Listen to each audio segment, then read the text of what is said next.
Baik, hari ini selepas 2 tahun bercuti dan juga diadakan secara atas talian, akhirnya Pesta Buku Antarabangsa Kuala Lumpur kembali diadakan secara fizikal. Pesta Buku Antarabangsa KL 2022 hari ini dijalankan di Pusat Dagangan Dunia atau WTC Kuala Lumpur dan difahamkan akan dirasmikan oleh Perdana Menteri Datuk Seri Ismail Sabri Yaakob malam ini. Wartawan kami Raja Hisham Raja Zaid bersedia di WTC untuk memberikan yang terkini.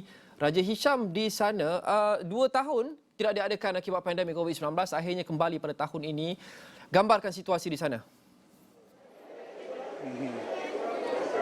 Oh, Loman, nampaknya kekangan 2 tahun yang dihadapi akibat ancaman pandemik COVID-19 memberi impaknya yang tersendiri dalam Pesta Buku Antarabangsa Kuala Lumpur yang diadakan pada tahun ini buat jurung kalinya selepas 2 tahun, kerana dari semalam sebenarnya WTC ini dibanjiri oleh ribuan pengunjung yang meminati pelbagai jenis genre buku-buku ataupun bahan bacaan.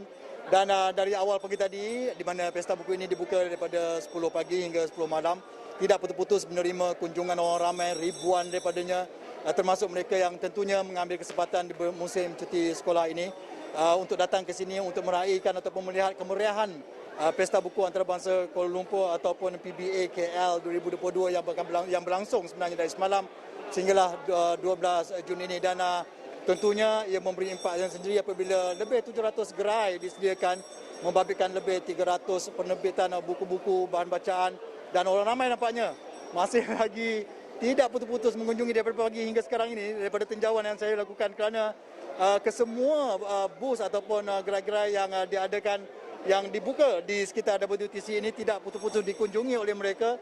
Dan peminat-peminat Pesta Buku yang sentiasa menantikan saat ini mengambil kesempatan ataupun masa yang diadakan ketika ini secara fizikal digunakan, benar-benar digunakan oleh mereka. Dan setakat ini menurut penganjur mereka menjangkakan lebih 700 hingga 1 juta pengunjung akan melawati ataupun turut meraihkan kemeriahan Pesta Buku Antarabangsa Kuala Lumpur kali ini bagi tahun 2022. Dan seperti mana yang Sok Loman sebutkan sebentar tadi, sebentar nanti dijangka Perdana Menteri Datuk Seri Ismail Sabri Yaakob akan hadir di sini di pentas utama di belakang saya ini untuk melakukan perasmian yang dijadualkan akan berlangsung sekitar jam 8.30 malam sebentar nanti, yang turut dihadiri oleh Menteri Pendidikan Datuk Dr. Razzie Jidin. Dan selain itu juga beberapa aktiviti menarik turut disediakan oleh penganjur bagi Pesta Buku Antarabangsa Kuala Lumpur kali ini, termasuklah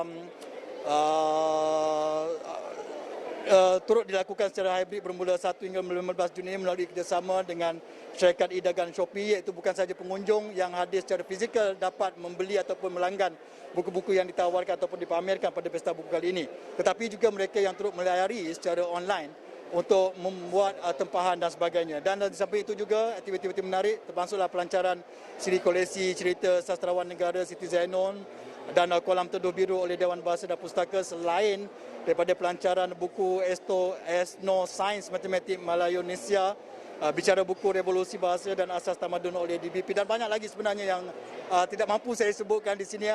Pengunjung-pengunjung atau peminat-peminat buku bolehlah hadir sepanjang dia Pesta Buku ini berlangsung sehingga 12 Jun ini.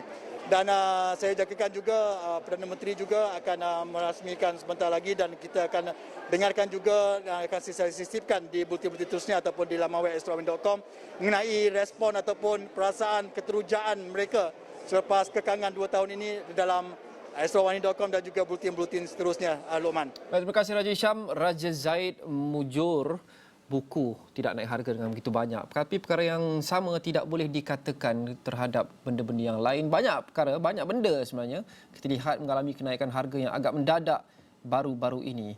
Inflasi antara musuh utama sekarang ini apabila kita sudah sedikit reda dengan COVID-19. Ini sedikit fakta terbaru berkenaan dengan fenomena inflasi.